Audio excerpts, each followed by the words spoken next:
आपका स्वागत है और रक्षाबंधन के साथ त्योहारी सीजन दस्तक दे चुका है और इंडस्ट्री उम्मीद कर रही है कि पिछले साल के मुकाबले इस साल मांग बेहतर होगी।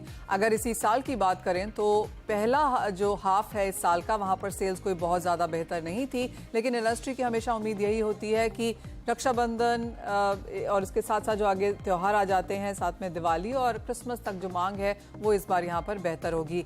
आपको बता दें कि एज ऑफ नाउ यहाँ पर 3 हफ्ते के हाईज पर सोना कारोबार कर रहा है और चांदी 4 हफ्ते के हाईज पर है। लेकिन रक्षाबंधन पे किस तरह की शुरुआत और कैसी खरीदारी देखने को मिली है, दिवाली तक कैसी रह सकती है मांग और भाव, इसी पर बात करने के लिए हमारे साथ हैं India Boolean and jewellers association के प्रेसिडेंट पृथ्वीराज कोठारी और वमन हरी पेठे के पार्टनर आशीष पेठे। आप दोनों का कार्यक्रम में स्वागत है और आप दोनों को ही जो त्योहार शुरू हुए हैं उसकी शुभकामनाएं भी।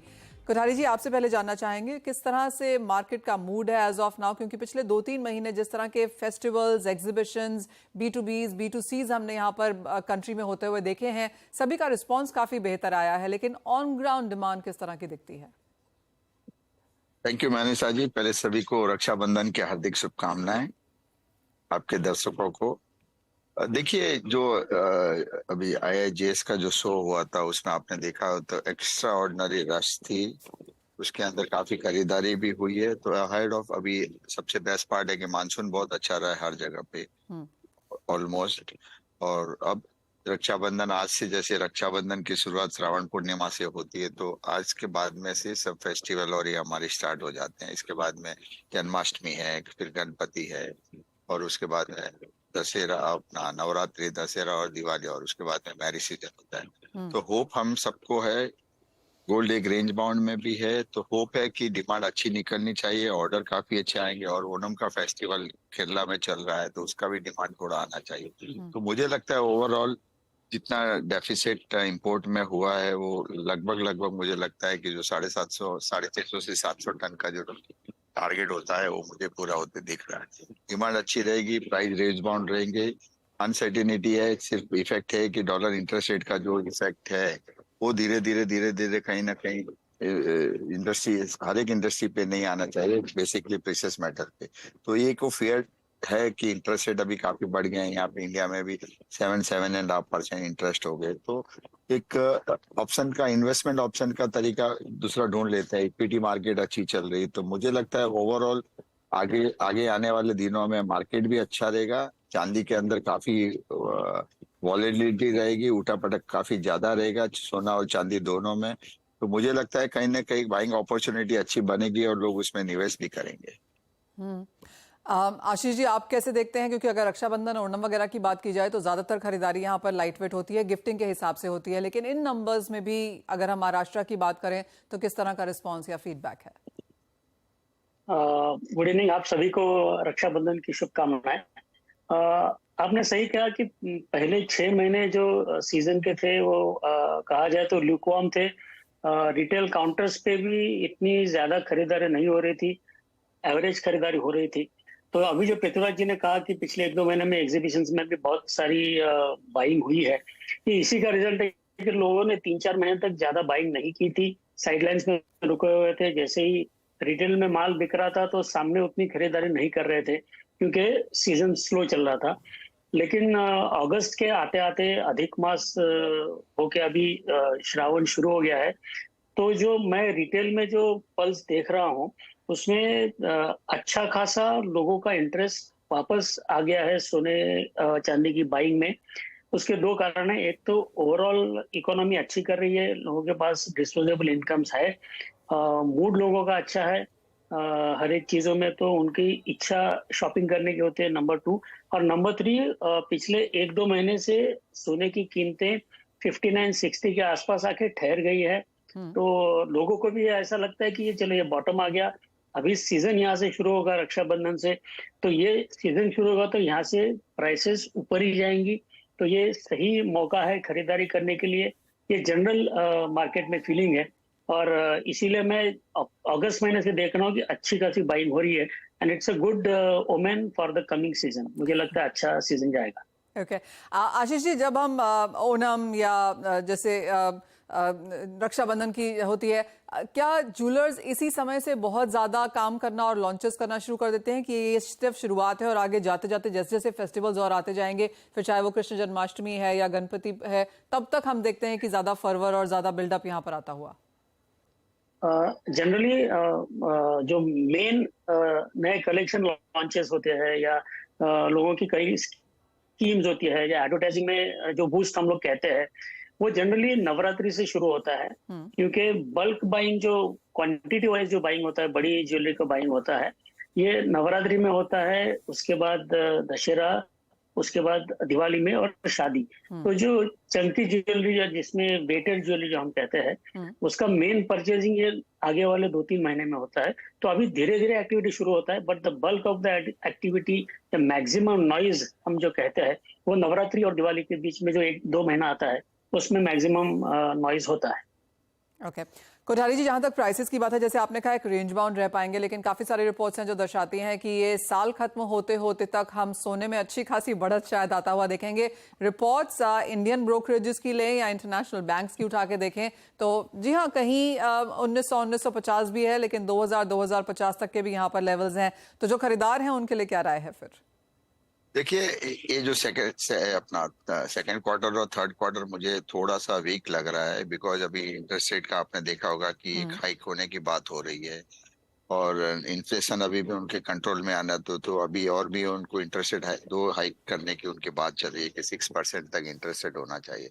तो मुझे लगता है कि मार्केट के अंदर एक अपॉर्चुनिटी अच्छी बनेगी, क्योंकि जब इंटरेस्ट रेट बढ़ता है तो नो डाउट कैरी और फॉरवर्ड कॉस्ट भी काफी गोल्ड पे बढ़ जाता है। तो लोग उसमें, मुझे लगता है कि कहीं ना कहीं गोल्ड एक करेक्शन अच्छा देगा और उसमें जैसे ज्वेलर्स है इनके लिए बाइंग की अपॉर्चुनिटी अच्छी बनेगी। तो मार्केट ये 2 क्वार्टर तक मुझे उतना बुलिश नहीं लग रहा है। उसके बाद में जो 24 फर्स्ट क्वार्टर के में मुझे लग रहा है कि काफी अच्छी बुलिशनेस आएगी और वहां से फिर मार्केट अच्छी रफ्तार पकड़ेगी। बट ये 2 क्वार्टर अपने को बाइंग करने के लिए अच्छा चांस है। अभी सितंबर और दिसंबर तक अच्छी चांस मिलेगी, क्योंकि अहेड ऑफ दिसंबर भी आता है तो उनका जो प्रॉफिट टेकिंग दूसरे होते हैं तो वो भी आ जाते हैं।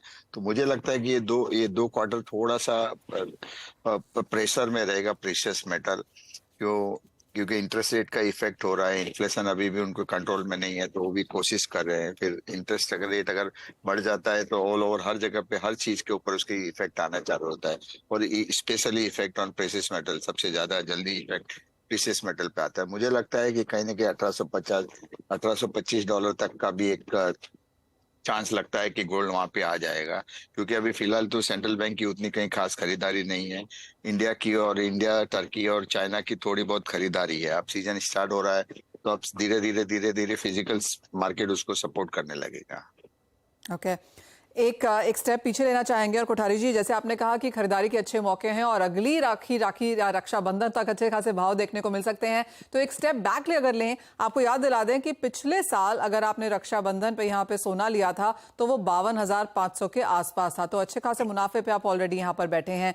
जहां तक चांदी की बात है, पिछले रक्षाबंधन में भाव यहाँ पर 60,000 के नीचे थे, तो एज ऑफ नाउ 74-75,000 के आसपास हैं। तो अच्छी खासी तेजी यहाँ पर भी देखने को मिली है।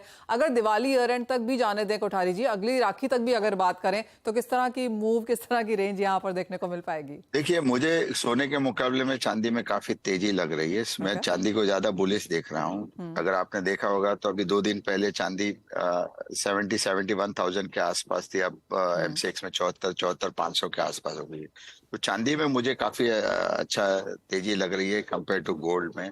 अगली दिवाली तक मुझे लगता है 60 in terms of gold 65-66,000 gold में होगा और चांदी 80-85,000 होगी। ऑलराइट, तो खरीदारी के अच्छे मौके हैं। और अगर आप फेस्टिविटीज में बाहर निकल रहे हैं खरीदने के लिए, तो आप ये समझ के चलिए कि पिछले साल के मुकाबले अच्छे खासे मुनाफे पे हैं और अगला एक साल यहाँ पर काफी बेहतरीन होने की उम्मीद।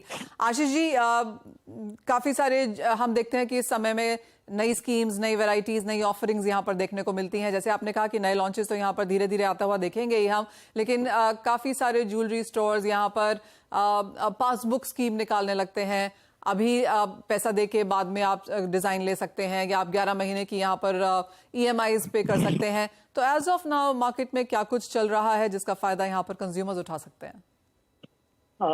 जैसा आपने सही कहा, जो SIP स्कीम जैसी स्कीम्स होती है, जो इन्वेस्टमेंट स्कीम्स, वहाँ पे कस्टमर्स को दो तरह की स्कीम होती है। एक तो आप हर महीने फिक्स्ड अमाउंट डालिए या फिक्स्ड गोल्ड का क्वांटिटी डालिए, तो आपको पूरे साल का एवरेज रेट भी मिल सकता है।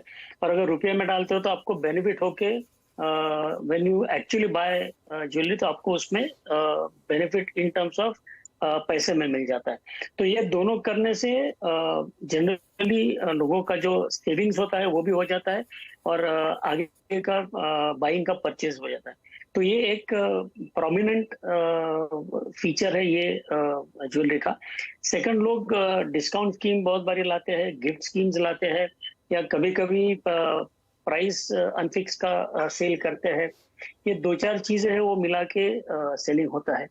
लेकिन जो रक्षाबंधन हो या गणपति का फेस्टिवल आता है, तो हम देखते हैं कि ये फेस्टिवल का मुहूर्त देख के जो घर की गृहिणी है वो अपने लिए ज्वेलरी खरीद देती है। तो ये फेस्टिवल्स है, that's just an excuse for the lady to buy, और उससे ही पूरा सीजन आगे चलता है। आशीष जी, दूसरा जो पॉइंट, पेन पॉइंट अगर कह लें तो वो मेकिंग चार्जेस है, और इसकी बातचीत चर्चा हम हमेशा हर प्लेटफॉर्म पे होता हुआ देखते हैं कि हमने 10,000 की चीज खरीदी और उसका 3,000 का मेकिंग चार्ज था। नहीं, आपको ये समझना चाहिए कि हम जो मेकिंग चार्जेस कोई भी ज्वेलर लेता है तो उसमें दो तीन चीजें होती है। एक तो एक्चुअल जो लेबर वहां पे काम करता है उसका मेहनत आना जो लगता है वो होता है। उसमें जब पॉलिशिंग या फिनिशिंग करते हैं उसमें जो लॉस होता है वो, उसका जो इन्वेस्टमेंट लगता है जब कारीगर बनाता है या ज्वेलर बनाता है, उसको कभी कभी एक एक डेढ़ महीना लगता है वो चीज बनाने के लिए। उसमें डिजाइन का कॉस्ट होता है। बहुत बार ये डिजाइन का जो कॉस्ट होता है उसको कंज्यूमर या कस्टमर ध्यान में नहीं देता है। तो ये तीन चार चीजों का अगर आप एकत्रित देखेंगे तो उसमें वो ज्वेलर का मेकिंग चार्जेस का कंपोनेंट होता है। वो लगभग 7-8% से लेके 20-25% तक, डिपेंडिंग ऑन द डिजाइन, ये रहता है। लेकिन मेरा ये मानना है कि लोग गोल्ड ज्वेलरी लेते हैं तो उसमें एक नजर तो इन्वेस्टमेंट की तरफ भी रहती है, और दूसरा है कि वो you want to enjoy the product. वो इन्वेस्टमेंट सोना एक में ऐसा है कि जो आप पहन भी सकते हो। तो उसमें लॉन्ग टर्म में अगर आप देखते हो तो किसी ने 10 साल पहले कोई भी ज्वेलरी खरीदा होगा, तब रेट था 20,000 रुपया, और उसमें अगर 15% के आप मेकिंग चार्जेस गिन लो तो 300 रुपया ग्राम पे मेकिंग चार्जेस लगता है। तो वो आज की तारीख में आप देखोगे तो वो मेकिंग चार्जेस बिकम्स इनसिग्निफिकेंट, वो बहुत ही कम मायने रखता है इन द लॉन्ग टर्म। तो इसके लिए मेकिंग चार्जेस यस होता है, लेकिन उसके पीछे के कारण मैंने आपको बताया, और लॉन्ग टर्म में वो मेकिंग चार्जेस इनसिग्निफिकेंट हो जाता है। और साइड बाय साइड सोने का जो अप्रिसिएशन होता है वो सबसे इम्पोर्टेंट है। एक और ट्रेंड जो हमने पिछले कुछ दिनों में आता हुआ देखा है कोठारी जी, वो कि अब लोग यहाँ पर सोने इन अ रॉ फॉर्म लेना चाहते हैं, कॉइन्स बार्स के तरीके से, और जब उन्हें ज्वेलरी चाहिए तब उसको कन्वर्ट करते हैं। ये पैटर्न, ये ट्रेंड आप कैसे देखते हैं? देखिए, मैक्सिमम तो अभी खरीदारी सब ऐसे ही हो रही है कि जैसे प्राइस डाउन रहता है तो लोग इन्वेस्ट कर लेते हैं, और नो डाउट है कि डिजाइनिंग जो चेंज होती रहती है तो उस हिसाब से लोग पहले इन्वेस्ट कर लेते हैं बार फॉर्म में, या कभी भी पैसे की जरूरत हो तो अगर आप ज्वेलरी बेचने जाते हो तो पूरा मेकिंग चार्ज का लॉस हो जाता है, तो उसमें काफी लॉस उनको लेना पड़ता है। इससे अच्छा बेटर है कि कहीं पे भी अगर बार फॉर्म में पड़ा है या कॉइन फॉर्म में पड़ा है तो आप कोई भी ज्वेलर्स के पास जाके उसको ज्वेलरी में एक्सचेंज करके मेकिंग चार्ज आप पे कर सकते हो। तो लोग आज स्मार्ट इन्वेस्टर हो गए, अभी खास करके गहने भी काफी स्मार्ट हो गई है कि उन्होंने भी अभी निवेश करना चालू कर दिया है कि गोल्ड का क्या भाव है, और हर मीडिया में हर जगह पे पता चलता है कि गोल्ड आज बढ़ा है कि गिरा है। तो उस हिसाब से वो लोग इन्वेस्ट कर लेते हैं और कॉइन फॉर्म बार फॉर्म में रखते हैं, और उसके बाद में ज्वेलरी के अंदर वो फिर उसको कन्वर्ट कर लेते हैं, जब चाहे तब कर सकते हैं। जी हाँ, काफ़ी सारे नए ट्रेंड्स, नए तरीके यहाँ पर सोना खरीदने के, और काफ़ी डिटेल्स हमने आपको डीप डाइव दिया भी है अपने एक्सपर्ट्स के साथ। अगर आप यहाँ पर सोना चांदी लेने के लिए उतर रहे हैं बाजार में तो किन चीज़ों का आपको ख्याल रखना है। बहुत शुक्रिया कोठारी जी, आशीष जी, साथ जुड़ने के लिए, अपना समय हमारे साथ आज CNBC आवाज़ पर बिताने के लिए। एक ब्रेक के लिए रुकते हैं, जब लौटेंगे तो लेकर आएंगे ट्रेडिंग स्ट्रैटेजीज। इसी में हमारे साथ जुड़ रहे हैं केडिया कमोडिटीज के अजय केडिया और एक्सिस सिक्योरिटीज के प्रीतम पटनायक। आप दोनों का कार्यक्रम में स्वागत है। प्रीतम, आपसे जानना चाहेंगे, अंतर्राष्ट्रीय बाजारों में आज तेजी वाला दिन है, लेकिन जिस तरह का इकोनॉमिक डेटा बाजार इंतजार कर रहा है, आज यूएस का GDP है, कंज्यूमर स्पेंडिंग है, PMI डेटा है, US non farm payroll numbers हैं, तो काफी कुछ है। इस हफ्ते में लोडेड वीक है, कैसे कर रहे हैं आप कारोबार? देखिए मनीषा, आज के दिन पे हम लोग थोड़ा ब्रेव होके चलने वाले हैं, बट मैं बार बार रिपीट करता हूँ कि आज का दिन ही है जिसमें स्ट्रिक्ट स्टॉप लॉस का कॉन्सेप्ट एप्लीकेबल होगा। तो तेजी मुझे लगता है गोल्ड में अभी भी मेंटेन है। कहीं ना कहीं वो वीकनेस अपना जो हम लोगों ने सॉफ्टनिंग देखा है डॉलर प्राइसेस में और बॉन्ड यील्ड्स में, वो कहीं ना कहीं ट्रांसलेट हो रहा है गोल्ड के प्राइसेस में। तो गोल्ड यदि 59,100 के लेवल पे आता है, हम लोगों ने बोला है कि वहां पे बाई करके चल सकते हैं। 58,900 का स्ट्रिक्ट स्टॉप लॉस लगाएंगे, क्योंकि जैसे आपने बताया कि बहुत सिग्निफिकेंट डेटाज आने वाले, उसमें मार्केट में बहुत वॉलेटिलिटी हो सकती है। और टारगेट प्राइस रहेगा 59,400 का। ये छोटा टारगेट लेके चल रहे हैं, क्योंकि मैंने जैसे बताया कि डेटा है, तो थोड़ा छोटे छोटे प्रॉफिट के साथ हम लोग को बुक करके आगे निकलना चाहिए। ये रही बात गोल्ड की। मेटल्स में कैसे देखते हैं आप, क्योंकि डॉलर में गिरावट का फायदा यहाँ पर भी है, चाइना के जो स्टिमुलस मेजर्स हैं उसका भी इम्पैक्ट आता हुआ देखा है, और सितंबर अक्टूबर इन एनी केस अच्छे खरीदारी के महीने चीन के हिसाब से होते हैं। करेक्ट, मुझे भी यही लग रहा है, क्योंकि कहीं ना कहीं कॉपर में थोड़ा बहुत तो सपोर्ट आया है, क्योंकि हम लोग ने काफी बार सिग्निफिकेंटली बात किया है कि चाइना यदि कहीं ना कहीं सपोर्ट देगा फ्रॉम इकोनॉमिक स्टैंड पॉइंट से, उसका बेनिफिट कॉपर को फर्स्ट दिखेगा। दूसरा चीज है कि कहीं ना ये जो अपना इन्वेंट्री डेटा है उसमें भी आप देख लीजिए, थोड़ा सा इस टाइम डेफिसिट भी है।